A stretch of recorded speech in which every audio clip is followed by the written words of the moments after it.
Bodoland इंखं television studio आं दिनै आसामनि गिबि सारिनि रादाब बिलाइफोराव सेबखांजानाय मैखोम रादाबफोरखौ फरायथिनानै खोनासंनो थाखाय आं नुजाथिदों। गिबियावनो लादों सानसेयारि बड'लेण्ड इंखं। बेहाय दङ रादाबा प्रमद बर'आ चिरां जिल्लानि गुबुन गुबुन रैखाथि बादायाव थांना खौरां लाहैदों। प्रमद बर' बिथाङा दैबानाजों लोमसावजानाय मानसिफोरा जे सथ बादाया बा रैखाथि बादायाव दङ बेफोरखौ बादा थांनानै खबर लाहैदों। मोजां रादाब। बेनिफ्राय सा सानजा ओनसोलाव 1000 आयुष केन्द्र आरो 100 आयुष देहा फाहामसालिनि फसंगोन। 1000 आयुष केन्द्र खालामगोन आरो 100 आयुष देहा फाहामसालि बानायगोन सा सानजा नर्थ इस्ट इन्डियायाव। आरो उफेरा बिसायख'थिनि थाखाय साखाफारा BPF UPPL BPF आबो साखाफारा जादों नामा? उफेरा बिसायख'थियाव बाहागो लानो UPPL आथ' जाखागोन। बेनिफ्राय गवालपारायाव पुलिस एनकाउन्टार, 2 डाकातिनि जिउ खहा, 1 हमजादों। 3मोन, 2 थैबाय, 1 गुलि नांजानानै आदामारा जानानै हमजादों।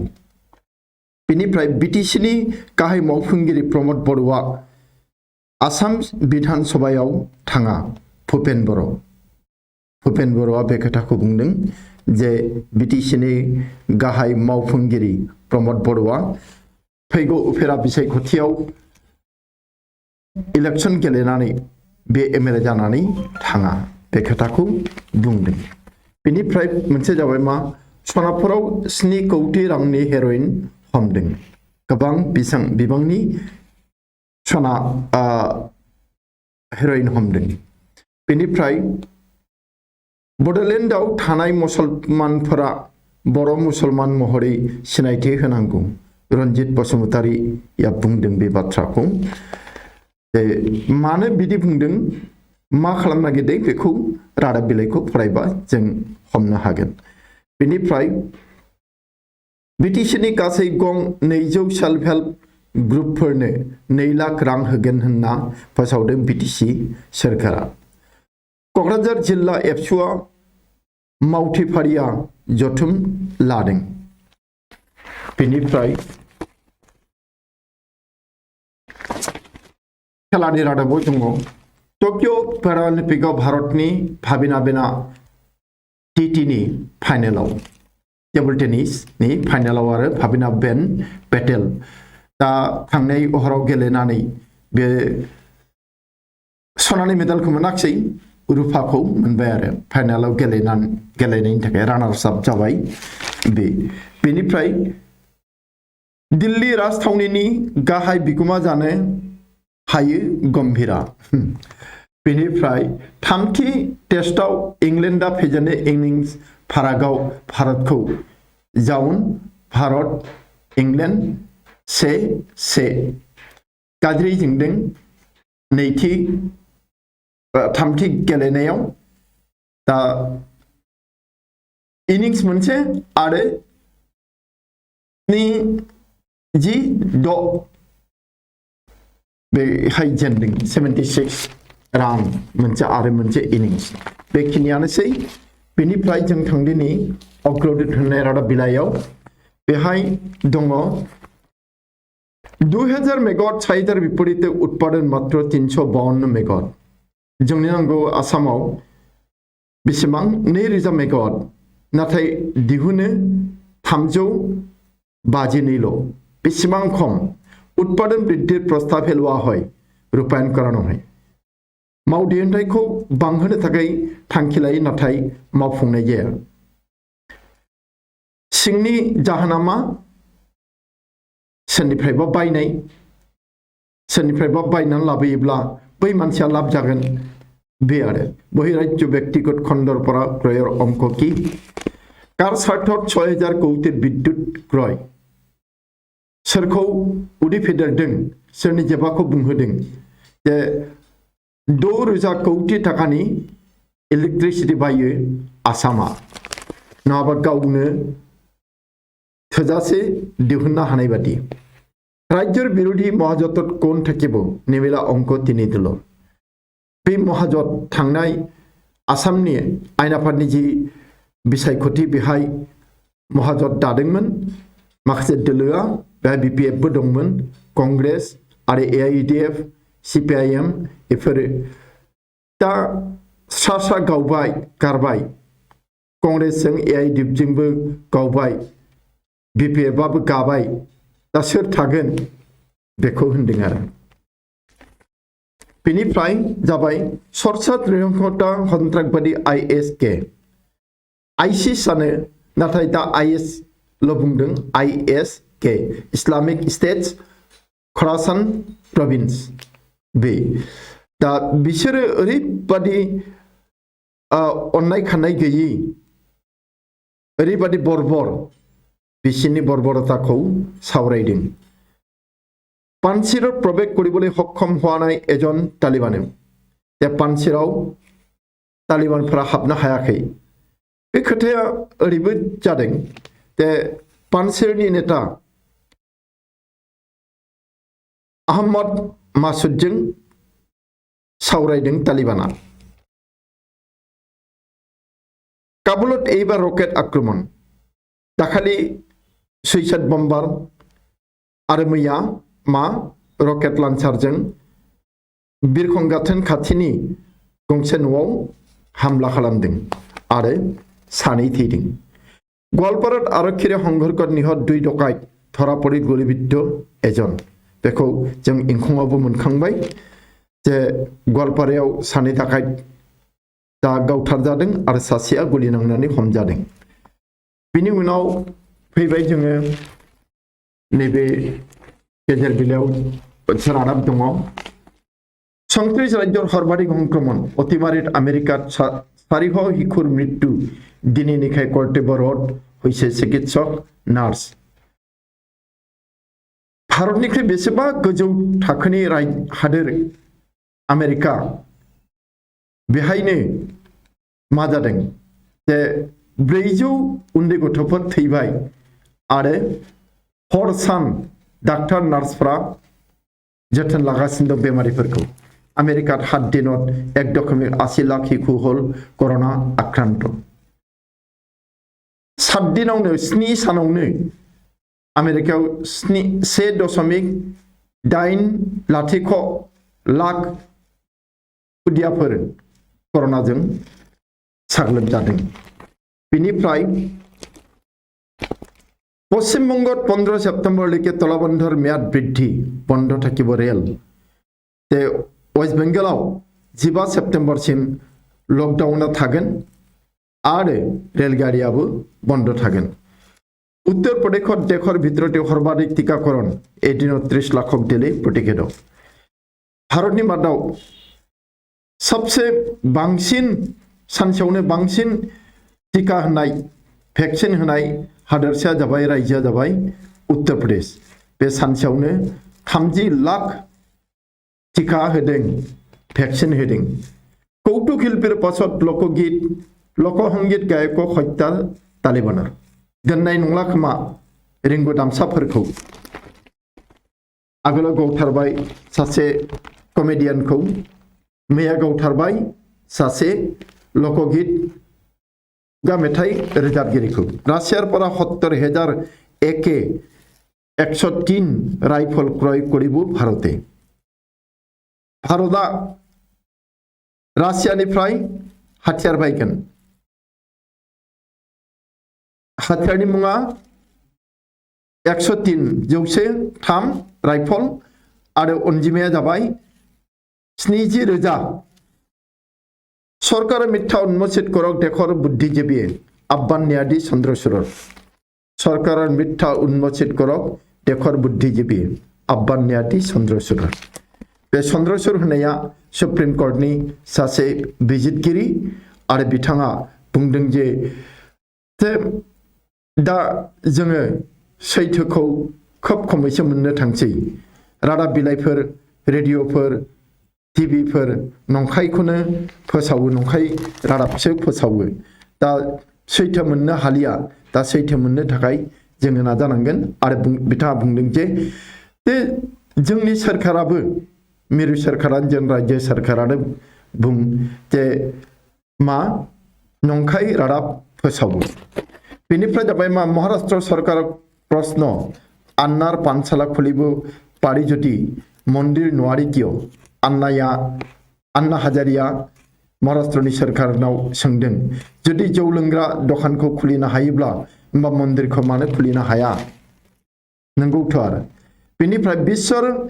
42% अर्बुद प्रतिबाद करे एशियात শীর্ষ 10 আছে ভারতের এখন শহর 42 जौखोन्दो बिलियनारिफोरा एशिया हादोरमायाव थायो आरो गोजौथारनि गंजिनि मादाव भारतनिबो गंसे नोगोर दङ मुम्बाइ जानो हागौ मुम्बाइ जायाबाथ' बबे जाबावनो बेनिफ्राय मुम्बाइर गुन्डाकर संग्रह कांड प्राक्तन गृहमंत्री Deshmukh clean chit CBI Deshmukh का जाबाय मा आगु नखर मंत्रीमोन बियो गुन्डाकर लानायनि दायाव हमजादोंमोन दा केस जानायाव सीबीआईआ बेसेबा बोसोर उनाव बेनो क्लीन चिट होबाय माने रेहाय होबाय कान्दाहारर সকলো रेडियो स्टेशनल महिलार गीत बन्ध करार निर्देश हिन्जावफोराबो उदांस्रि मोनगोन होनदों मोनथायखौ मोनगोन होनदों नाथाय नै आफगानिस्तानाव मा जादों कान्दाहारनि गासैबो रेडियो स्टेशनफोरा हिन्जाव मानसिनि रोजाबनाय मेथाइ फोसावनो मोनलिया बेनिफ्राय जाबाय मोनसे रादाब काबुलर कारागाराव प्राण मुक्त जयश इ मोहम्मद सन्त्रासबादी खन मासुद बे मासुदा आहमद मासुद नङा बे मासुदा जाबाय आजाहार मासुद जाय भारताव गाग्लोबदोंमोन मुम्बाइ दिल्लीयाव बे दुथां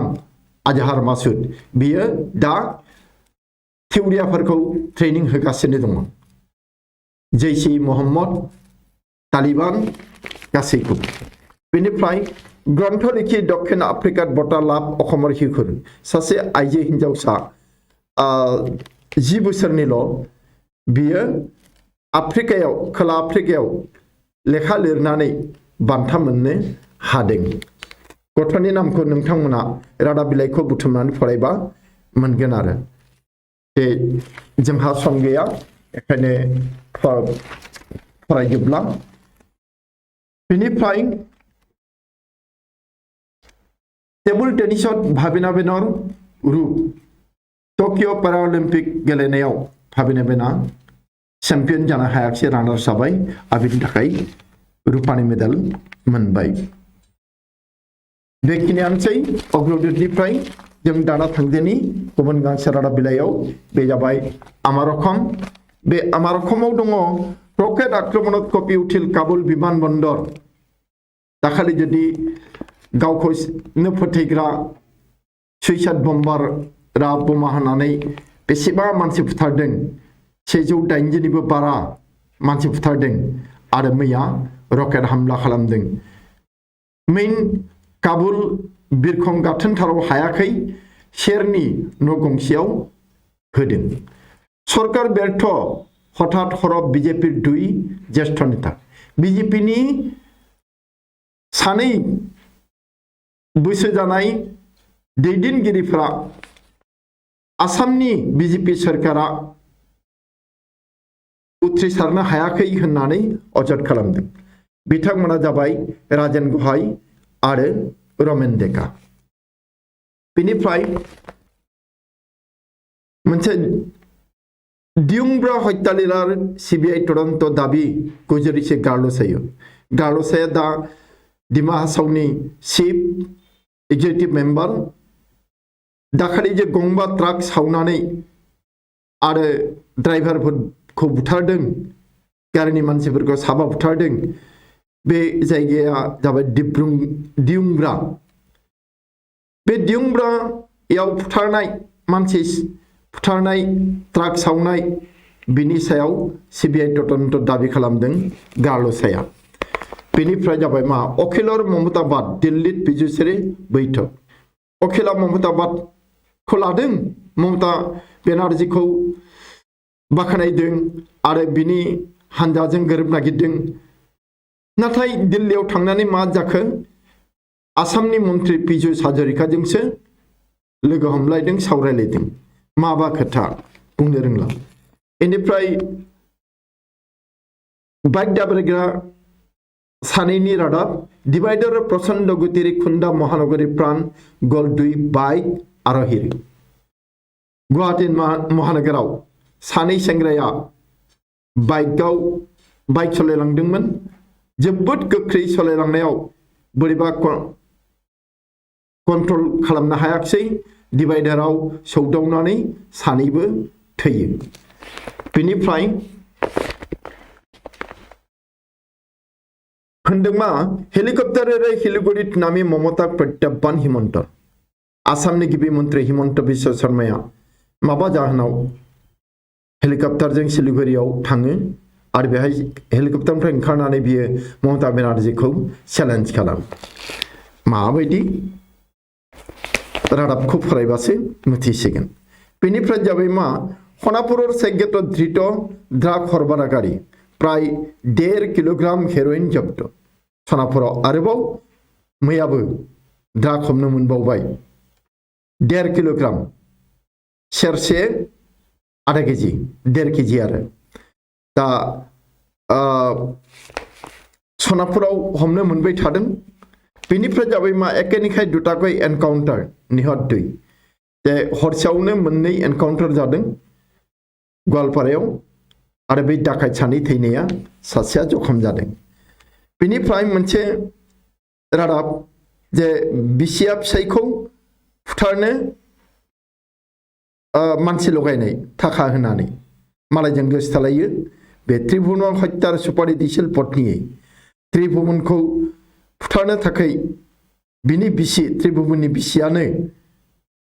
मालायनो बा मानसि बुथारग्रानो थाखा होनानै सुपारिस होदोंमोन बिनि उननि गोसोथोनाय हौवाया जाबाय निरज सिंह लाजिथाव बाथ्रा बेफोरखौ नुनायाथ' नुनाय फाबानो खोनानायाबो फाबबाव बेनिफ्राय तामुलपुराव पागलादियात उति जुवा बृद्धार कटकि प्राण रक्षा सासे बुरि आइजो बियो पागलादिया दैमा बारनो लानायाव बुखार जादोंमोन नाथाय खुनु रोखोम रैखा मोननायसै बेनिफ्राय जोङो गुबुन गांसे रादाब बिलाइयाव थांदिनि बे जाबाय असमिया प्रतिदिन बेहायबो अग्रदूतआव थानाय रादाबफोरानो दङ थेवबाबो नैबे गुबुन रादाब विगत बर्षत बिनामूल्य के पढ़ार सुबिधा दिया सरकार एबार स्थितिक लै अनिश्चितता थांनाय बोसोराव एडमिशन फिस लाहोआखै कलेजफोरखौ सरकारानो होगोन होननानै देग्लाय आरो मा खालामदों माथो जेबो खबरानो गैया नै फिसखौ लानांगौना लानाङा कलेजफोरा जोबोद गोनो गोथोआव गोग्लैदों मासुलगलै बिभ्रान्तित महाविद्यालय सरकारार नीतिहीनतात कलेजत बन्ध नामभर्ती सरकारनि नीति गैयिनि थाखायनो कलेजाव नाम थिसननाया एडमिशन लानाया बन्द जानानै दंथ'यो 9-10 नि फरायसाफोरनो मबाइल होनो होनबाय बेखौबो होलानो मा जाबावनो खोथा होनानै खोथा लाखिया बेनिफ्राय मार्किन हकियावनि उपेक्षा करि अब्याहत आइसिस सर कुटाघात मार्किना माने आमेरिकाया वार्निं होगासिनो दङ नाथाय बे वार्निंखौबो जोगारनानै नेवसिनानै तालिबानफोरा काबुलाव आफगानिस्तानाव माबा खालामगासिनो दङ रकेट हामला खालामदों बे आरो जे रकेट हामला खालामदों मैया बिरखं गाथोनाव काबुलनि बिरखं गाथोनाव आरो सासे गथ'खौ लानानै सानै थैदों बेनिफ्राय राज्যৰ জনজাতি সকলক সুৰক্ষিত কৰাৰ পদক্ষেপ চৰকাৰৰ रायजोनि जनजातिफोरखौ रैखाथि होनायनि मोनसे आगान आसाम सरकारनि 50% बांसिन जनजाति थानाय जायगाफोरखौ ज' खालामनानै ट्राइबेल बेल्ट एन्ड ब्लक गोदानै बानायनाय जागोन ओरै होनदों 50%তকৈ অধিক জনজাতীয় লোকৰ বসতিপূৰ্ণ এলেকাক লৈ নতুনকৈ হ'ব বেল্ট ব্লক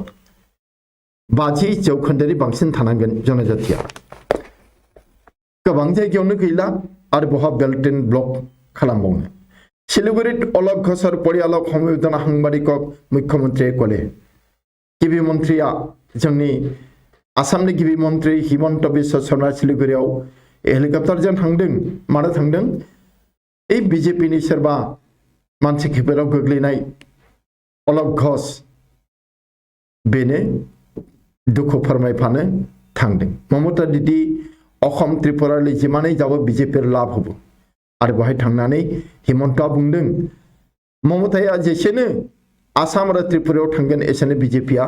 लाभ जागोन बेनिफ्राय मोनसे रादाबा जाबाय काइलै मार्किन बाहिनीर चुड़ान्त अपहৰণৰ पिछते হ'ব नতুন सरकार गाबोन 31 सेप्टेम्बर गाबोननो जोबथा सान आमेरिकानफोरा आफगानिस्ताननिफ्राय गासिबो थांनांगौआ दा बे आमेरिकानफोरा सब थांजोबबासो काबुलाव आफगानिस्तानाव गोदान सरकार दागोन तालिबानफोरा आफगानिस्तानाव 26 जनिया तालिबान मन्त्रि होबा गथांनो प्रस्तुति दंगोन 26 मन्त्रि माने मन्त्रि आफादाव 26 सोद्रोमा थागोन आरो बेनि थाखाय जोबोद माने लाहार फाहार सोलिगासिनो दं बेनिफ्राय जाबाय मा जोंनि भारतनि जी डिफेन्स मिनिस्टार राजनाथ सिंह बिनि रादाब आफगानिस्तानर परिस्थिति एक प्रत्याह्बान राजनाथ सिंह आफगानिस्ताननि जी हालत बा थासारि बेयो मोनसे चेलेन्ज नतुन शत्रुर बिरुद्धे जुजिबोलै भारते गरिब समन्वित युद्ध बाहिनी आरो बिथाङा बुंदों जे गोदान सुथुरजों जुजिनो थाखाय भारतआ मोनसे इन्टिग्रेटेड दावहा नांग्रा हानजा बानायगोन बेनिफ्राय जाबाय मा 2024 লৈকে ममता बेनार्जीरे एकेलगे काम करिब अखिल गगैया मा होनदों 2024 मायथाइसिम बेनार्जीजों ममता बेनार्जीजों एकेलगे खामानि मावगोन बेनिफ्राय जाबाय मा भारतर सभापतित्वत निरापत्ता परिषदर बिबृति सन्त्रासबादी तालिकार परा तालिबानर नाम आतराले राष्ट्रसंघै मा जे खालामदों इउएनआबो जे बै जे टेररिस्ट लिस्ट बे टेररिस्ट लिस्टनिफ्राय तालिबाननि नामखौनो बोखारबाय होमबा इउएनअनि बिजिरनायाव तालिबानफोरा उदखारि नंला नामा थिउरिया नंला नामा मा होनबावनो बेनिफ्राय मोनसे जादों मा कृषि आइनर बिरोधिता करी मेघालय राज्यपालर विस्फोरण मेघालयनि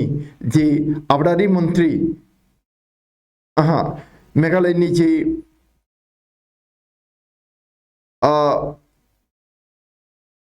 राज्यपालनि गवर्नरनि मोनसे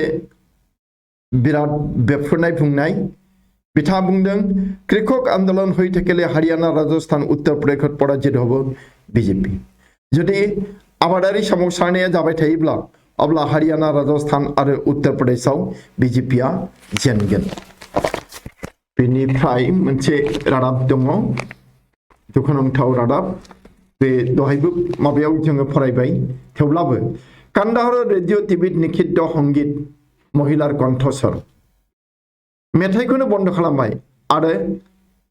बांसिन हिनजावफोरनिखौ होनो मोनथारला संगीत शिल्पी फावाद आन्दाराबी हत्या तालिबानार आफगानिस्ताननि सासे मुंदांखा खुगा मेथाइ रोजाबगिरि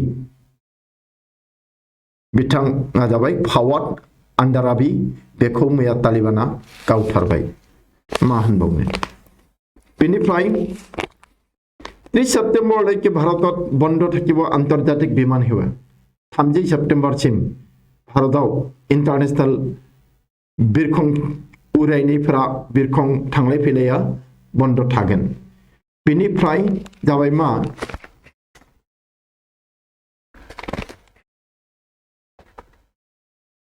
कक्सबाजार विमानबन्दर सम्प्रसारित रानवे उद्घाटन शेख हासिना कक्सबाजारनि जि बिरखं गाथोन बिनि रानवेखौ फुवारदों फोलावदों आरो बेखौ शेख हासिनाया बेखेवदों। बेनिफ्राय मोनसे रादाब जे 3 सेप्टेम्बरनिफ्राय भारत बांलादेश विमान सेवा आरम्भ फैगौ 3 सेप्टेम्बरनिफ्राय भारत आरो बांलादेशआव बा भारत आरो बांलादेशनि जि विमान बिरखं बिरलायनाय थांलाय फैलाय जानाय बेखौ खुलिफिनसिगोन। बेनिफ्राय क्रीड़ा क्षेत्र साफल्य विश्वर तुलना सामान्य हलेও आत्मविश्वास बृद्धिर বাবে पर्याप्त नरेंद्र मोदिया बुंदों जे गेलेनाय फोथाराव जोङो नुबाय टकिअ अलिम्पिकआवनो मोनबेसे मेडेल मोनदों 7ल' मोनदों। दा बेखौनो नरेंद्र मोदिया खायदा खालामनानै बुंबाय आरो जे गेलेनाय थिलियाव देरहानाया इसेल'ब्लाबो बेनो जे गावखौ फोथायनाय आत्मविश्वास सेल्फ कन्फिडेन्स बेखौ लाबोनायाव बेनो थोजासे। बे थांबाय बिनिफ्राय जोङो फैबाय नियमिया बार्ता होननाय रादाब बिलाइयाव बे नियमिया बार्तायाव दङ नैबे रादाबा अग्रदूत प्रतिदिनावबो दङ बेफोरो थेवब्लाबो नैबे मोनसे बेखौ फरायनांगोन राजनाथ सिंहनि बुंनाय बाथ्राखौ बेहाय एसे आलादायै होदों। नाम नलुवाखै पाकिस्तानाव कठोर हकियनि राजनाथ सिंह सुबुरिया राष्ट्रत गयो निर्मूल करि आंत्राकबाद बा नसुंसेनि हादोराव थांनानैबाबो थिउरियाफोरखौ फोजोबस्रांहैगोन आरो नसुंसेनि हादोरा पाकिस्ताननि बादै बबे जानाय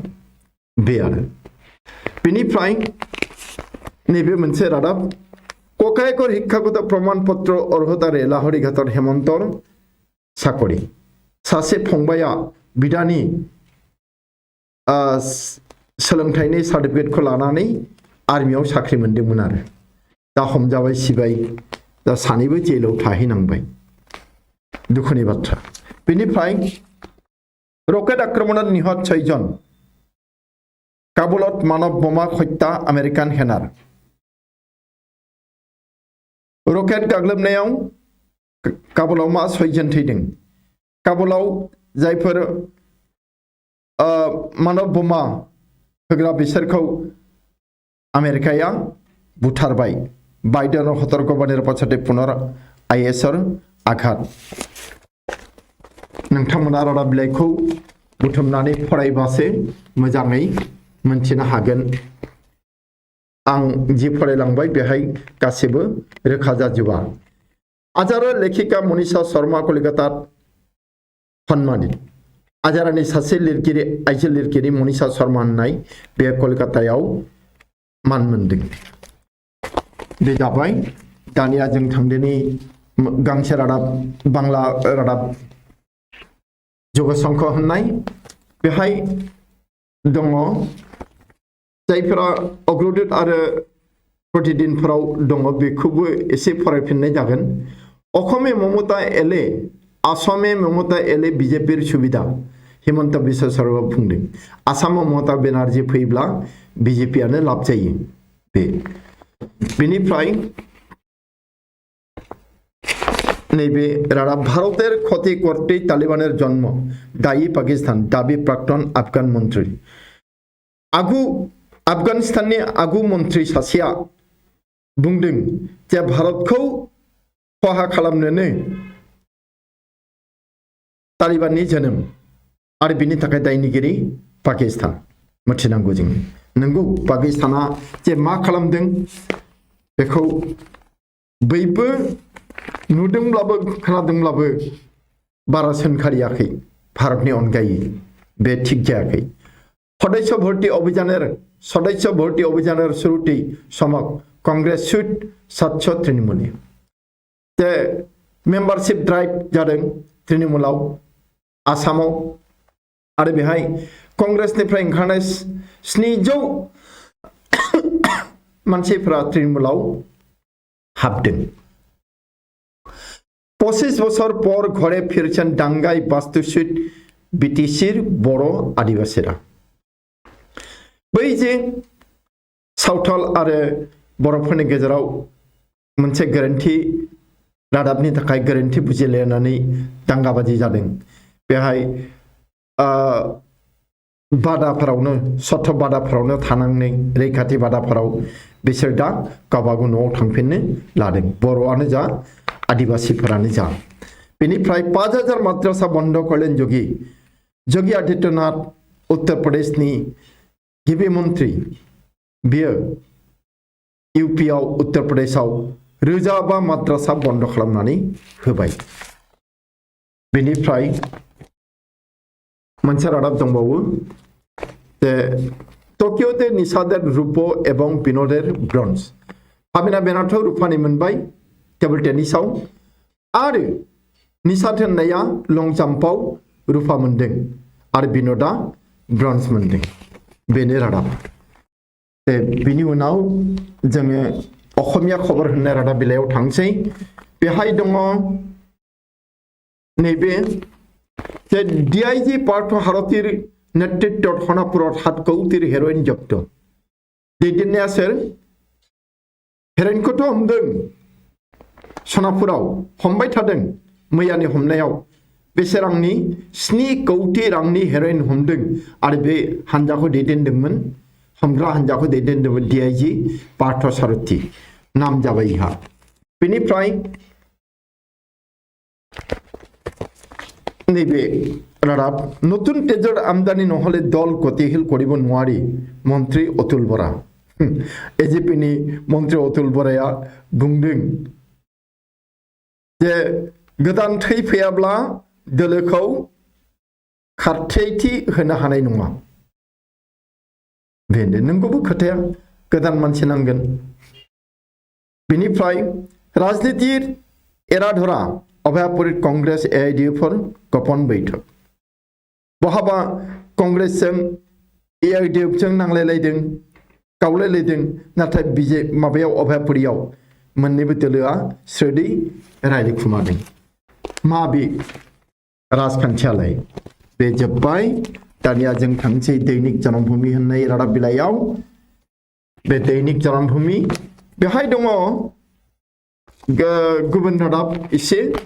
बे जाबाय क्षुद्र परियाल सन्दर्भ राज्य सरकार कठोर पदक्षेप फैमिली प्लेनिंग खोथा नखर फिसानि खोथा दुटातকৈ অধিক সন্তানৰ পিতৃ মাতৃয়ে কৰিব নোৱাৰিব চৰকাৰী চাকৰিৰ বাবে আবেদন सानै गथ'नि बारा गथ'खांनाय बिमा बिफाया रावबो सरकारि साख्रिनि थाखाय आरज गाबनो हानाय नङा अदेबानि मोनसे मोजां रादाब जम सन्तान गण्य हब एटा शिशु हिसाबै जावजा गथ'खौ सासेल' जोनोम होनाय होननानै गनायनाय जागोन बेनिफ्राय नतुन नियुक्तिर लगे लगे जनसंख्या नीति बै 1 लाख जि थिसननायनि खोथा बुंदोंमोन आरो थिसनबायबो माखासे दा बिनि लोगो लोगो बै सुबुं सानखो नीतिया बाहायजानो थांगासिनो दं बेनिफ्राय विभाजन कामी शक्तिक प्रश्रय निदिबले आह्वान नगाঁৱত অসম যুৱ পৰিষদৰ উদ্যোগত বৃহৎ যোগদান কাৰ্যসূচীত অতুল বৰা যে विभाजन कामी शक्तिक प्रश्रय निदिबले आह्वान जाते सोखावग्रा बोखावग्रा बिदि शक्तिखौ जायगा होनो नाङा बेनिफ्राय जोङो गुबुन गांसे रादाब बिलाइयाव थांसै बेनो जोबथा रादाब बिलाइ जाथोंसै बे दैनिक अखम दैनिक अखमाव रादाब बिलाइया नैबे दङ बानत बुरिसे काजिरङा डिब्रु सैखोआ खाद्य आश्रयर संकट जीव जन्तु थापलि मेलिसे अखय स्थानलै जे हाग्रानि मि जुनारफोरा आलाय सिलाय जादों आरो रैखाथि मोननो थाखाय गोजौ जायगा नागिरनानै थांदों आरो सावगारि मोनसेयाव दङ जे हाग्रानि गराया दैजों बुखार जादों आरो बेखौ मानसिफोरा हमखांदों हाग्रानि गराय बानत बुरिसे काजिरङा डिब्रु सैखोआ दैबानाजों लोमजादों खहापानि खाद्य संकटआव बानाक्रान्त दै लोमजानाय मानसिफोरा मा आंखालाव गोग्लैदों जानाय आंखाल आरो लोंनाय दैनि आंखालाव बेसेबां जिल्ला लोमजादों दा मैयासिम दिनैसिम गं 16 डिस्ट्रिक्टआ लोमजादों ओमफ्राय गामि हिसाबै 732 गामि आरो मानसिया जादों लोमसाव जानाया 2,50,000 2.5 लाख आरो बेनिफ्राय जाबाय लोकसभा निर्वाचन 2024 दिल्ली अखिल गगैया मानो थांदों बिजय हाजरिकाखौबो लोगो हमदोंनो नाथाय बियो मा थांखियाव थांदों बे रोखा जायाखै मानोना बियो प्रशांत किशोर होननाय राजखान्थि प्लेनिं अफिसार माने पण्डित बेखौबो लोगो हमदों प्रशांत किशोर लक्ष्य अखमर हात समष्टि प्रशांत किशोरा आसामनि मोनस्नि समष्टिखौ टार्गेट खालामदों हिलसर करीमगंज कलियाबर जरहाट नगाव कक्राझार धुबुरी रणकौशल बेनिफ्राय अखम त्रिपुरात बीजेपी उत्खात करिब तृणमूले सुस्मिता देवा बुंदों सन्तोष मोहन देवनि फिसाजो सुस्मिता देविया बुंदों जे अखम आरो आसाम आरो त्रिपुरायाव तृणमूला बीजेपी को फेजेनगोन बेनिफ्राय काबुल विमान बंदर समीप रकेट आक्रमण आफगानिस्तान अराजकतार भावे गणिके दायी करले तालिबाना आफगानिस्ताननि बे गाज्रि थासारिनि थाखाय सोरखौ दायनिगिरि खालामदों आश्रफ गानिखौनो दायनि खालामदों खालामबाय थाखागोन बिदि सासे गुबुन सासेखौ बेनिफ्राय तालिबानर बिरुद्ध आफगान बिरांगना बेखौबो फरायनो गोनां आइजोफोरा तालिबाननि बेरेखायै गसंथांदों बिसोर रादाबा पनसिलनि जागोन बेनिफ्राय गाड़ीर डैशबोर्ड सिगनेल लाइटर भितर हेरोइन टपला केइबा कोटी टकार ड्राग्स जब्द हनापुरनिखौनो आरो फरायबावबाय जे मायाव लाबोदोंमोन बायदिसिना खायदा खालामो सोरबा ट्राकनि मालनि बजायनि सिङाव लाबोयो सोरबा डैशबोर्डआव लाबोयो सिगनेल लाइटआव सोनानै लाबोयो बेफोरो बेसेबां खायदा खालामो बेनिफ्राय मोनसे आजिरिपुरा यूएस ओपन टेनिस दिनैनिफ्राय यूएस ओपन टेनिस जागोन लन टेनिस दे बेनिफ्राय राष्ट्रीय किक बक्सिंग विशृंखलता नेखालाखै उभतिल अखमर खेलुई माजि जानाय आसामनिफ्राय इसेबां गेलेग्राफोर थांदोंमोन सेंग्राफोर किक बक्सिं खेला गेलेनो महाराष्ट्रआव माबा जाहोननि थाखाय बिसोरो गेलेनो मोनाखिसै ओंखामबो मोनजाबावाखैसो रेलगारिनि टिकेटखौ बोरै दानना फैखो मैयाथ' बुंदोंमोन रेलगारिनि टिकेट दाननोबो फैसा गैया सोरबा दाननानै हरबाय खोमा बेनिफ्राय हाइ जाम्पआव भारतनि निषाद कुमार रूप बेखौ दहायबो बुंखांबाय थेवबाबो फरायबावबाय जे पारा अलिम्पिक टकिअनि पारा अलिम्पिकआव निषाद कुमार होननाया हाइ जाम्पआव रुपानि मेडेल मोनदों बेनिफ्राय अखमर विभिन्न ठाई राष्ट्रीय क्रीड़ा दिवस पालन मैया आसामनि दाब दाब जायगायाव माहारियारि खेला दिन फालिनाय जादों बेनिफ्राय एनकाउंटारनि भय दुर्दर्श डकायत रकी हुसैनर आत्मसमर्पण सासे डाकायता गावथारजां गिनानै गावनो सारेन्डार जादों मोनसे दुखुनांथाव बाथ्रा मर्मान्तिक घटना सामिर सिटाकनि जलि थाखोनि पत्नीर मृत्यु ओजों फिसायखौ सावगासिनो फिसा थैबाय फिसायखौ गोथैसालियाव सावगासिनो दं बे फिसायनि गोथै सौहा खामबाय थानाय समावनो ओजों बिसियाबो थैबाय बाराद्राय दुखु मोननानै थैबाय खोमा हार्ट स्ट्रकफोर जानानै बिदि आरो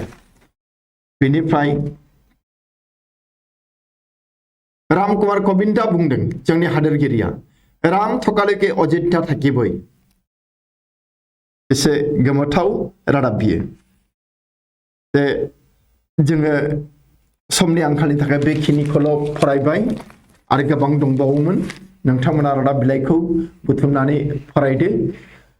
गासिबो रादाबखौ मोनगोन जे दिनैनि जि रादाब बिलाइफोरनिफ्राय मैखोम रादाबफोरखौ फरायनाय हाबाफारिखौ एसेयावनो फोजोबबाय गोरबो सिंनिफ्राय सिबिनाय मोजां मोननाय हामलायनाय आरो गोजोननाय बावनानै एसेखौनो फोजोबबाय गोजोन्थों।